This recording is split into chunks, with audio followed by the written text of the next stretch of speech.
விஜய்க்கு சின்னவர் டீம் பார்த்து விட்ட பெரிய வேலை. தக்வார் ஸ்டார்ட். தாவேகாவுக்கு சனி ஆரம்பம்.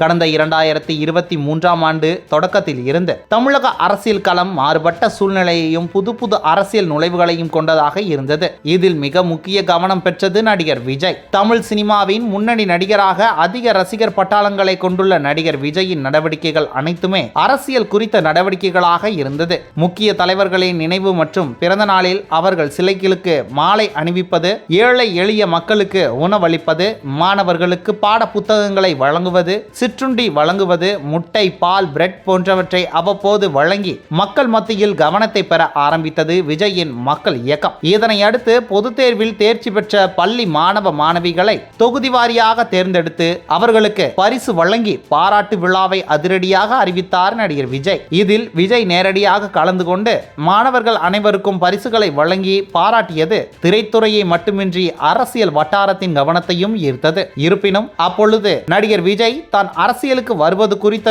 கருத்துக்களை தெரிவிக்காமல் இருந்திருந்தார். அதே சமயத்தில் அவரது தந்தை சந்திரசேகர் கட்சி தொடங்குவது குறித்த பேச்சுவார்த்தையை தனது மகனிடம் பேசிய பொழுதும் இருவருக்கும் இடையே சண்டை ஏற்பட்டு இருவரும் பேசிக்கொள்ளாமல் இருந்ததாகவும் செய்திகள் வெளியானது. இதனால் விஜய் அரசியலுக்கு வருவார் என்று கூறப்படுவது வதந்தியாக இருந்து வந்த நிலையில் படிப்படியாக விஜயின் நகர்வுகள் அனைத்துமே அரசியல் நகர்வாக இருந்ததால் நிச்சயம் அரசியலுக்கு விஜய் வருவார் என அரசியல் விமர்சகர்கள் கூறி வந்தனர். இதனை அடுத்து தேமுதிக தலைவரும் திரை பிரபலமான கேப்டன் விஜயகாந்தின் மறைவு விஜயின் அரசியல் பிரவேசத்திற்கு ஒரு தூண்டுதலாக அமைந்ததாகவும் கூறப்படுகிறது. ஏனென்றால் கேப்டன் விஜயகாந்தின் மறைவிற்கு அடுத்த படியாகவே குறுகிய காலத்தில் விஜய் அரசியல் கட்சியை தொடங்க உள்ளதை குறித்தும் அரசியல் கட்சியின் பெயரையும் அதிகாரப்பூர்வமாக வெளியிட்டிருந்தார். தற்போது தமிழக வெற்றி கழகம் என்பது விஜயின் அரசியல் கட்சி பெயராகவும் விரைவில் அதன் கொடி, கொள்கை என அனைத்து தகவல்களும் அறிவிக்கப்படும் என்பதை விஜய் தனது கட்சியின் சமூக வலைதள பக்கத்தில் வெளியிட்டிருந்தார். முன்னதாக விஜய் தனது திரை வாழ்க்கையின் ஆரம்ப காலத்திலேயே திமுகவால் பல சரிவுகளையும் புறக்கணிப்புகளையும் சந்தித்து வந்தவர். இதனால் திமுகவிற்கும் விஜய்க்கும் என்றும் ஆகாது